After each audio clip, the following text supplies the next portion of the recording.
역대하 5장 1절 그리고 11절부터 14절까지입니다. 먼저 역대하 5장 1절을 우리 같이 읽읍시다.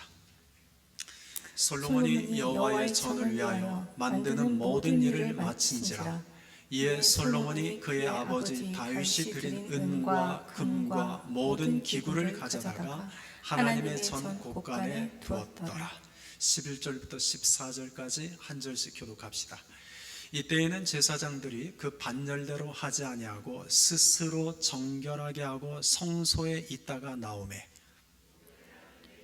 아삽과 헤만과 여두둔과 그의 아들들과 형제들이 다 세마포를 입고 제단 동쪽에 서서 재금과 비파와 수금을 잡고 또 나팔 부는 제사장 120명이 함께 서 있다가 나팔 부는 자와 노래하는 자들이 일제히 소리를 내어 여호와를 찬송하며 감사하는데 나팔 불고 재금치고 모든 악기를 울리며 소리를 높여 여호와를 찬송하여 이르되 선하시도다 그의 자비하심이 영원히 있도다 하매 그때 여호와의 전에 구름이 가득한지라. 제사장들이 그 구름으로 말미암아 능히 서서 섬기지 못하였으니 이는 여호와의 영광이 하나님의 전에 가득함이었더라. 아멘. 오늘은 하나님이 찾으시는 예배의 자 9번째 시간입니다. 오늘은 솔로몬에 대해서 여러분과 함께 나누고 싶습니다. 솔로몬은 다윗과 밧세바 사이에 태어난 아들입니다. 이 솔로몬이라는 이름은 히브리어 단어 샬롬에서 나온 단어로 평화의 사람이라는 뜻입니다. 하나님께서 나단 선지자를 통해서 이 솔로몬에게 새로운 이름을 지어주셨습니다. 그 이름은 여디디아입니다.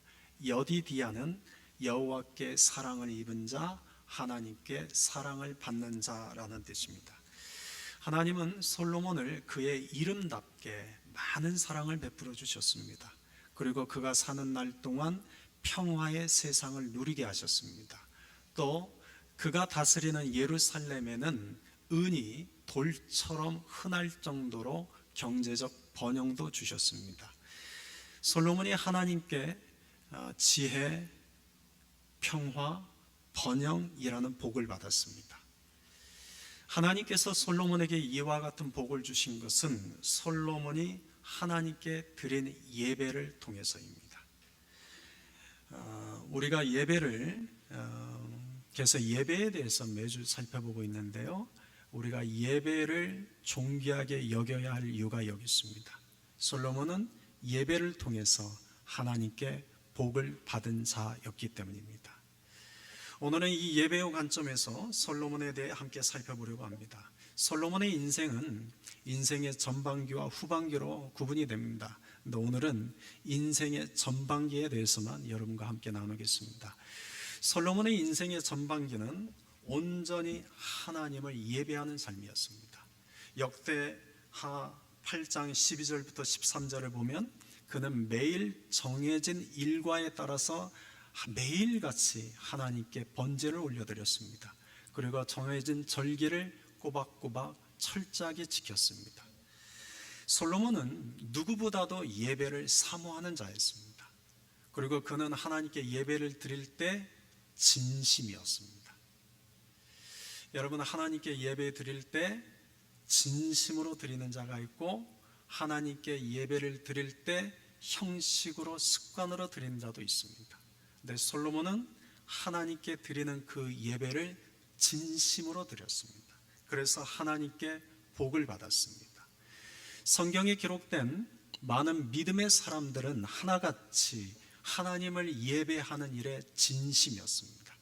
그래서 모두 다 하나님께 복을 받은 자들이었습니다. 다윗에게는 19명의 아들이 있습니다. 그 중에서 솔로몬은 10번째 아들입니다. 그런데 왜 다윗은 솔로몬을 자신의 후계자로 택했을까요? 역대상 28장 5절을 보면 다윗이 솔로몬을 자신의 후계자로 택한 이유를 기록하고 있습니다. 그 이유는 하나님이 다윗의 아들 중에서 솔로몬을 택하셨기 때문입니다. 솔로몬이 다른 아들들보다, 다른 형제들보다 더 뛰어난 아들이어서가 아닙니다. 다윗이 다른 아들들보다 솔로몬을 더 사랑했기 때문이 아닙니다. 다윗의 11명의 아들 중에서 하나님이 솔로몬을 택하셨기 때문입니다. 다윗이 인간적으로 가장 사랑하는 아들은 압살롬이었습니다. 그런데 그 압살롬은 아버지 다윗에게 반역을 일으켰습니다. 그리고 비참한 최후를 맞이합니다. 그때 다윗은 누구보다도 아들 압살롬을 위하여 심히 울며 통곡했습니다. 그런데 그때 다윗은 깨달았을 것입니다. 내가 사랑하고 내 마음에 드는 아들이라고 해서 이스라엘의 왕이 되는 것은 아니구나. 다윗 역시도 이새의 아들들 중에서 막내 아들이었습니다. 그런 그를 하나님이 택하셨습니다. 마찬가지로 솔로몬 역시도 다윗의 19명의 아들 중에 하나님이 솔로몬을 택하셨습니다. 그렇다면 하나님이 왜 솔로몬을 택하셨을까요? 택하신 목적이 무엇일까요? 그 내용이 역대상 28장 6절에 나옵니다. 역대상 28장 6절을 보면 내게 이르시기를 네 아들 솔로몬 그가 내 성전을 건축하고 내 여러 뜰을 만들리니 이는 내가 그를 택하여 내 아들로 삼고 나는 그의 아버지가 될 것임이라. 한마디로 하나님의 성전을 건축하게 하기 위해서 솔로몬을 택하셨다라는 그런 말씀입니다. 그래서 다윗은 솔로몬에게 아들 솔로몬을 자신의 후계자로 공식화하는 그 석상에서 두 가지 유언을 남깁니다. 그 내용이 역대상 28장 9절부터 10절까지 내용인데 먼저 첫 번째 9절을 읽어보겠습니다. 내 아들 솔로몬아 너는 내 아버지의 하나님을 알고 온전한 마음과 깊은 뜻으로 섬길지어다. 여호와께서는 모든 마음을 감찰하사 모든 의도를 아시나니 네가 만일 그를 찾으면 만날 것이요 만일 네가 그를 버리면 그가 너를 영원히 버리시리라. 여러분, 다윗이 솔로몬에게 남긴 첫 번째 유언은 내가 만난 하나님을 너도 만나기를 원한다. 그래서 내가 살아계신 하나님을 예배했던 것처럼 너도 그 살아계신 하나님을 섬기는 자, 예배하는 자가 되기를 원한다 라는 유언이었습니다. 여러분, 우리가 지난 시간에 살펴봤던 것처럼 다윗이 만난 하나님은 교과서에서 만난 하나님이 아니었습니다. 강의실에서 배움을 통해서 만난 하나님이 아니었습니다. 다윗이 만난 하나님은 삶 속에서 만난 하나님이었습니다. 다윗이 예배한 하나님은 삶 속에서 만난 살아계신 하나님을 예배했습니다. 그 다윗이 아들 솔로몬에게 네 아버지의 하나님, 네 아버지가 만난 하나님을 너도 알고 네 아버지가 예배한 살아계신 하나님을 너도 예배하는 자가 되라고 유언을 남겼습니다. 그리고 두 번째 10절입니다. 그런즉 이제 너는 삼갈지어다. 여호와께서 너를 택하여 성전의 건물을 건축하게 하셨으니 힘써 행할지니라. 다시 말하면 하나님의 솔로몬을 택하신 목적대로 여호와의 성전을 세우는 일에 힘써 애써라. 그런 유언이었습니다. 그래서 솔로몬은 이후 아버지 다윗의 유언을 착실하게 밟아갑니다. 그래서 그의 인생의 전반기는 아버지 다윗이 유언하는 대로 그런 삶을 살아갔습니다. 솔로몬이 왕이 되자마자 가장 먼저 할 일은 기브온 산당에 가서 1천 번제를 드린 일이었습니다. 우리가 잘 아는 것처럼 열왕기상 3장 4절을 보면 다윗은 백성들을 이끌고 기브온 산당에 가서 하나님께 1천 번제를 드렸습니다. 우리 한국 교인들이 이 1천 번제에 대해서 오해하는 것이 있습니다. 여러분, 1천 번제는 1,000번 제사 드리는 것을 의미할까요? 1,000마리의 희생제물을 하나님께 드리는 것을 의미할까요? 1,000번제라는 단어를 우리는 잘못 해석합니다. 1,000번 제사한 것을 1,000번제라고 여깁니다. 그렇지 않습니다. 1,000마리의 희생제물을 하나님께 드리는 것이 1,000번제입니다.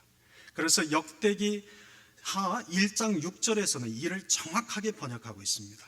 1,000마리의 희생으로 번제를 드렸더라. 여러분 1,000번제의 의미를 정확하게 아시길 바랍니다.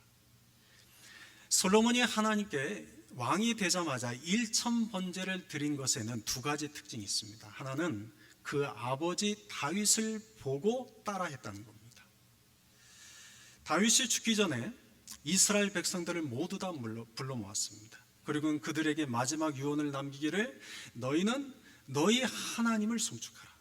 너희는 너희 하나님을 예배하라는 유언을 남겼습니다. 그리고 그 다음날 이스라엘 백성들과 함께 제사를 드리는데 그 제사가 1,000번제 제사였습니다. 역대기상 29장 21절을 같이 읽읍시다. 이튿날 여호와께 제사를 드리고 또 여호와께 번제를 드리니 숫송아지가 1,000마리요 순양이 1,000마리요 어린 양이 1,000마리요 또 그 전제라 온 이스라엘을 위하여 풍성한 제물을 드리고. 다윗의 인생 마지막에 이스라엘 백성들과 함께 행한 일은 순양, 어린 양, 염소 각각 1,000마리씩 구별하여 1,000번제의 제사를 3번 드린 것이었습니다. 솔로몬이 왕이 된 후 1,000번제를 드린 것도 아버지 다윗이 1,000번제를 드린 것을 보았기 때문입니다. 여러분, 자식은 부모를 보고 배우게 되어 있습니다. 자식은 어려서부터 부모를 보면서 자랍니다. 자식은 부모가 말로 가르친 대로 살아가지 않습니다. 자식은 부모가 살아간 모습을 본 대로 살아갑니다.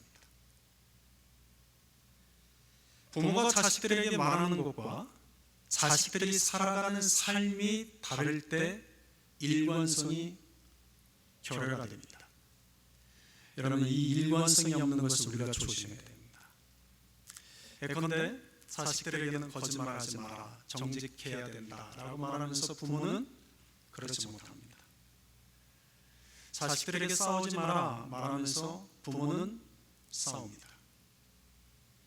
자식들에게 예배드리고 기도하고 성경 읽어야 된다 말하면서 그 모습을 보여주지 않습니다. 미디어 그만 봐라 말하면서 부모는 늘 미디어를 끼고 살아갑니다. 말하는 것과 살아가는 모습이 다른 것이 일관성이 없는 모습입니다. 그런데 자녀들은 부모가 말하는 대로 살아가지 않고 부모가 살아간 모습을 본 대로 살아갑니다. 솔로몬은 아버지 다윗의 삶을 보고 자랐습니다. 아버지 다윗이 얼마나 하나님을 사랑했는지, 아버지 다윗이 하나님을 예배하는 일에 얼마나 진심이었는지, 아버지 다윗이 하나님을 찬양하는 일에 있어서 얼마나 열정적이었는지 솔로몬은 보고 자랐습니다. 그 아버지를 본대로 솔로몬도 하나님에 대해서 진심 예배를 드렸습니다. 아버지가 1,000번제를 마지막 드린 모습 그대로 그는 왕이 되자마자 하나님께 1,000번제 제사를 드렸습니다. 솔로몬의 1,000번제의 두 번째 특징은 여러분 다른 인간적인 목적이 없다는 것입니다. 여러분 솔로몬은 1,000번제를 드릴 때 어떤 인간적인 목적도 없었습니다. 그저 아버지의 유언대로 하나님을 온전히 경험하기 위해서, 온전한 마음과 뜻을 다하여 하나님을 예배하기 위해서 1,000번제를 드렸습니다. 오늘날 우리가 이 솔로몬의 1,000번제를 본따서 1,000번의 제사를 많이 드립니다. 1,000번 새벽기도, 1,000 철야기도, 또 1,000 아침 금식기도 등등. 그런데 우리가 하는 1,000번제에는 인간적인 목적이 있습니다. 인간적인 목적 없이 그저 하나님만을 예배하기 위해서, 하나님께 내 마음과 뜻을 온전히 드리기 위해서 1,000번제를 드리지 않습니다. 인간적인 목적이 있습니다. 그러나 솔로몬은 인간적인 목적이 없었습니다. 오직 하나님만 예배하고 오직 하나님께만 자신의 마음을 드리기 위해서 1,000번제를 드렸습니다. 그런 솔로몬이 1,000번제를 드린 그날 밤 하나님이 찾아오셨습니다. 그 내용이 역대기하 1장 7절입니다. 같이 한번 읽어봅시다. 그날 밤에 하나님이 솔로몬에게 나타나 그에게 이르시되 내가 네게 무엇을 주랴 너는 구하라. 여러분, 이 말씀만 봐도 솔로몬이 하나님께 그 어떤 인간적인 목적 없이 하나님만 예배했다는 것을 알 수 있습니다. 그는 하나님이 너무나 좋아서 내 아버지가 그랬던 것처럼 하나님을 예배하고 싶어서 일천번제를 드렸습니다. 그런 솔로몬을 하나님이 기뻐하셨습니다.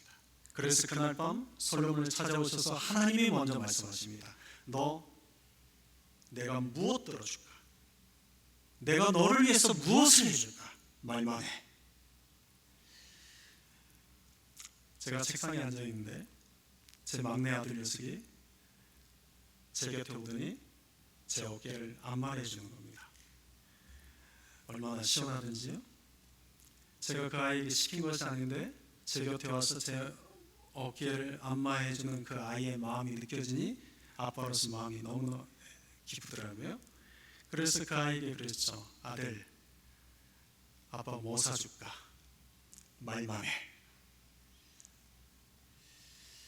여러분, 지금 솔로몬을 향한 하나님 아버지의 마음이 이런 마음이 아닌가 싶습니다.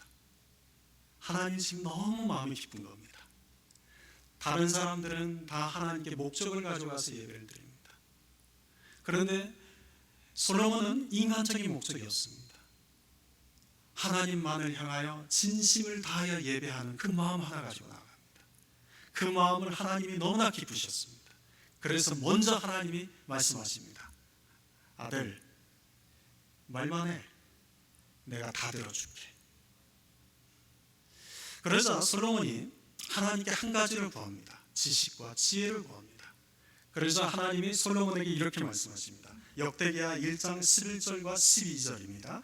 하나님이 솔로몬에게 이르시되 이런 마음이 내게 있어서, 여러분, 이런 마음이 너에게 있어서 부나 재물이나 영광이나 원수의 생명 멸하기를 구하지 아니하며 장수도 구하지 아니하고 오직 내가 내게 다스리게 한 내 백성을 재판하기 위하여 지혜와 지식을 구하였으니 그러므로 내가 내게 지혜와 지식을 주고 부와 재물과 영광도 주리니 내 전의 왕들도 이런 일이 없었거니와 내 후에도 이런 일이 없으리라 하시니라.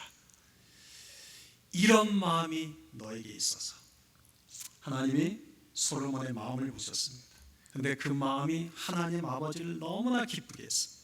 그래서 하나님이 솔로몬에게 솔로몬이 구한 것뿐만 아니라 구하지 아니한 부와 재물과 영광까지 더하여 주셨습니다. 여러분, 여기서 우리는 하나님이 어떤 분이신지 알아야 됩니다.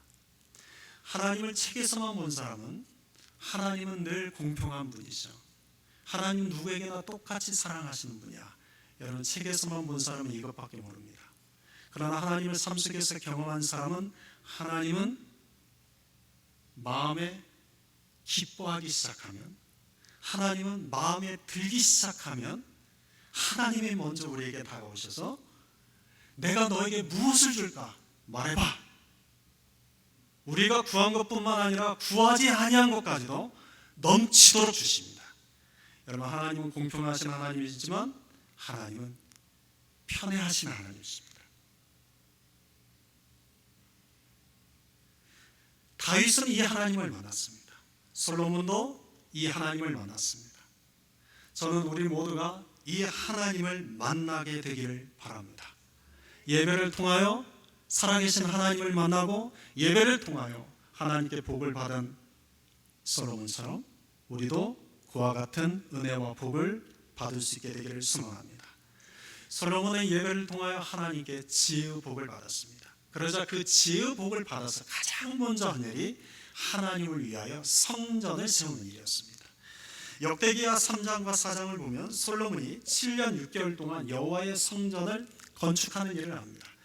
그런데 성전 건축은 본래 아버지 다윗의 꿈이었습니다. 아버지 다윗은 하나님을 위하여 성전을 건축하고 싶었습니다. 그래서 성전을 건축하려고 했는데 하나님께서 나단 선지자를 보내셔서 다윗이 성전을 짓지 못하도록 막으셨습니다. 그때 다윗은 하나님의 말씀에 순종하여 성전을 건축하려는 것을 멈췄습니다. 여러분, 하나님을 위한다는 것은 내 뜻대로가 아닙니다. 하나님의 뜻대로 하는 것입니다. 다윗은 하나님을 위하여 성전을 지으려고 했습니다. 그런데 하나님이 막으시자 멈췄습니다. 하나님이 하라고 하는 것을 하는 것, 하나님이 하지 말라고 하실 때 하지 않는 것, 이것이 하나님을 위한 것입니다. 우리가 신앙생활하면서 하나님을 위하여 한다고 하는 많은 것들이 어쩌면 하나님의 뜻과는 상관없이 내 생각대로 하는 것이 대부분입니다. 하나님의 뜻대로 하라고 하는 것을 하는 것이 하나님을 위한 것이요, 하나님이 하지 말라고 하는 것, 나는 하고 싶어도 이것이 하나님을 위한 것이라고 생각하기에 나는 하고 싶어도 하나님이 하지 말라고 하시면 하지 않는 것이 하나님을 위한 것입니다. 다윗은 하나님을 위해서 살았습니다. 그런데 그때부터 다윗은 하나님이 하지 말라고 하자 가만히 있는 것이 아니라 하나님이 다윗에게 네 아들 솔로몬이 나를 위하여 성전을 짓게 될 것이다, 이 말을 기억하고 그때부터 다윗은 아들이 하나님의 성전을 지켜야 하기 위해서 성전 건축 준비를 합니다. 이 하나님을 향한 이 다윗의 마음을 여러분의 얼마만큼 지금 다가오시는지 모르겠지만, 저는 이 다윗의 마음이 어떻게 이렇게 하나님을 사랑할 수 있을까? 하나님이 성전을 짓지 말라고 하니까 하나님 그래요? 알겠습니다.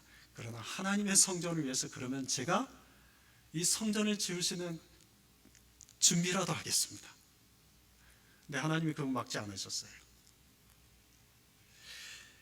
역대상 22장을 보면 다윗이 얼마나 이 하나님의 성전을 위해서 준비를 많이 했는지 기록되어 있습니다. 그 중에서 역대상 22장 5절 하반절에 보면 이렇게 기록되어 있습니다. 다윗이 죽기 전에 많이 준비하였더라. 이 말은 다윗이 죽을 때까지 하나님의 성전을 건축하는 준비를 하였더라, 그런 뜻이죠. 솔로몬은 그래서 이후 아버지 다윗이 준비한 덕분에 예루살렘 성전을 아주 손쉽게 지었습니다. 여러분, 다윗은 성전을 위하여 심는 자였습니다. 그런데 솔로몬은 성전을 위하여 거두는 자였습니다. 사람은 심는 자가 있고 거두는 자가 있습니다. 대개 사람들은 심고 내가 거두고 싶어 합니다. 그런데 어떤 이는 내가 심는 이유가 다른 사람이 거두게 하기 위해서입니다. 적어도 다윗은 그런 사람이었습니다. 여러분, 부모는 자녀들을 위하여 심는 자가 되어야 됩니다. 교회는 다음 세대를 위하여 심는 교회가 되어야 됩니다. 내가 거두기 위해서 심는 것이 아니라 내 자녀가 거두게 하기 위해서 심는 부모가 되고, 내가 거두기 위해서 심는 교회가 아니라 다음 세대가 거두게 하기 위해서 심는 교회가 되어야 됩니다. 다윗은 그랬습니다. 예수님도 마찬가지셨습니다. 예수님도 이 땅에 처음 오셨을 때 거두러 오지 않으셨습니다. 이 땅에 하나님 나라를 심기 위해 오셨습니다. 이 땅에 오셔서 예수님은 기도를 심으셨고 말씀을 심으셨습니다. 그리고 십자가 위에서 우리를 구원하기 위해 썩어지는 한 알의 밀알로 이 땅에 심겨지셨습니다. 여러분, 심는 자가 복일까요? 거두는 자가 복일까요? 누가 복일까요? 심는 자가 복일까요? 거두는 자가 복일까요? 심는 자가 기쁠까요? 거두는 자가 기쁠까요? 인간적으로 볼 때는 거두는 자가 복이 있어 보입니다. 인간적으로 볼 때는 거두는 자가 더 기쁜 것처럼 보입니다. 그런데 하나님 나라에서는 심는 자가 복 있는 자입니다. 하나님 나라에서는 심는 기쁨이 더 큰 기쁨입니다. 하나님 나라에서는 여러분, 받는 기쁨보다 주는 기쁨이 더 큽니다. 미래가 있고 희망이 있는 가정, 미래가 있고 희망이 있는 교회는 심는 자가 많은 곳입니다. 우리나라 60년대, 70년대는 가난했습니다. 너무나 가난했습니다. 그렇지만 그때 한국 교회는 열심히 심었습니다. 그때는 한국교회가 가난했지만 밤마다 새벽마다 성전에 씹는 자들이 많이 모였습니다. 그런데 2000년대 들어서면서 교회가 부자가 됐습니다. 교인들이 부유해졌습니다. 그러면서 과거의 60년대, 70년대 우리 부모들이 심었던 것을 거두었지만 정작 다음 세대를 위해서 더 이상 심지 않습니다. 사랑하는 성도 여러분, 우리 심는 자들이 됩시다. 심읍시다. 우리 자녀들을 위해서, 다음 세대를 위해서 심는 자가 복 있습니다.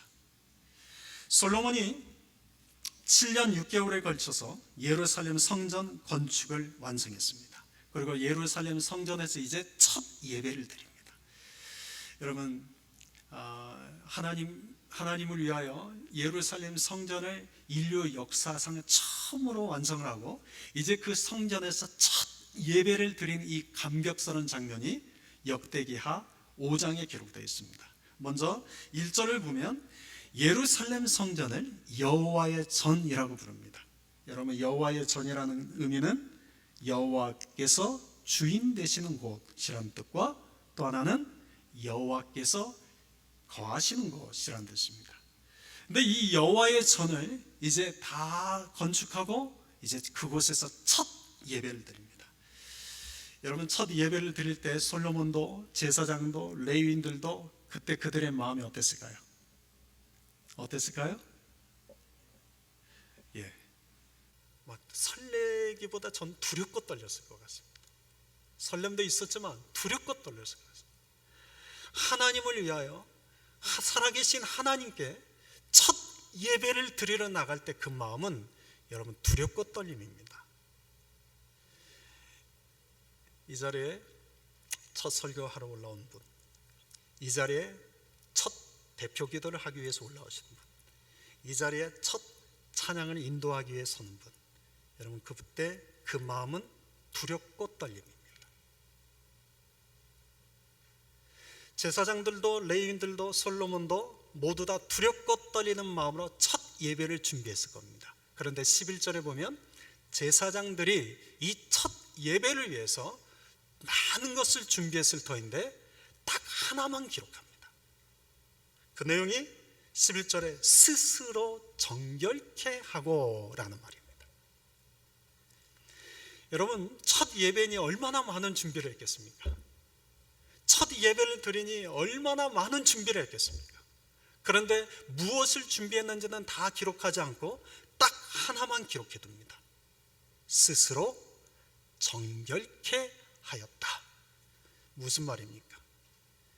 여러분, 하나님께 드리는 예배에 있어서 우리가 준비하는 예배자가 되어야 되는데 우리가 준비해야 할 것 중에 가장 중요한 것은 바로 스스로 정결케 하는 일이라는 겁니다. 우리가 예배를 드리러 오기 위해서 샤워도 하고 깨끗한 옷도 갈아입고 신발도 깨끗이 닦고 헌금도 준비하고 성경책을 들고 교회당에 옵니다. 예배당에 옵니다. 그런데 이런 외적인 준비 말고 우리에게 보다 중요한 준비가 있다면 그것은 스스로 정결케 하는 것입니다. 그런데 우리가 외적인 준비는 그럴듯하게 하지만 내적인 마음의 준비는 하지 않고 옵니다. 여러분, 외적인 준비는 그럴듯하게 하지만 내적인 마음의 준비는 하지 않고 와서 드리는 것은 예배가 아니라 종교 행사입니다. 하나님은 우리의 외적인 것을 받으시는 분이 아니라 우리의 마음을 받으시는 분이기 때문에 그렇습니다. 하나님은 우리의 외적인 형식을 기뻐하시는 분이 아니라 그 형식에 담겨진 우리의 마음을 기뻐하시는 분이기 때문에 그렇습니다. 저는 우리 성도님들이 하나님을 예배하러 올 때 스스로 정결케 하는 마음의 내적인 준비를 하고 와서 하나님을 예배할 수 있게 되기를 소망합니다. 그러면 스스로 정결케 하는 것을 어떻게 할까요? 오늘 보면 11절을 보면 제사장들은 성소에 있다가 나왔다 라는 표현이 나오죠. 여러분, 성소에 들어가서 제사장들이 이제 예배를 드리기 위해서 밖으로 나옵니다. 이 성소가 의미하는 것은 뭘까요? 예수님 말씀하신 것을 통해서 우리가 이 성서를 다시 재해석하면 이건 골방이라 할 수 있습니다. 제사장들이 하나님께 스스로 정결케 하기 위해서 성소에 들어가서 하나님께 기도하고 나온 겁니다. 우리가 하나님께 예배하러 나오기 전에 먼저 하나님께 골방에 들어가서 내 삶의 골방 속에서 하나님께 기도로 준비하고 하나님께 나오는 것입니다. 여러분, 예배를 기도 없이 와서 예배 드리는 것과 기도로 준비된 예배는 굉장히 다릅니다. 제가 기도 없이 설교를 할 때와 기도로 충분히 준비돼서 설교할 때는 굉장히 다릅니다. 기도로 준비된 찬양과 기도로 준비되지 않는 찬양은 굉장히 다릅니다. 기도로 준비된 예배자와 기도로 준비되지 않은 예배자는 굉장히 다릅니다.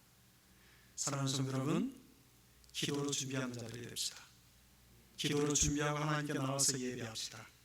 그러자 제사장들이 성소에서 나와서 이제 하나님을 예배하려고 하는데 그때 일제히 모든 악기들이 연주를 시작합니다.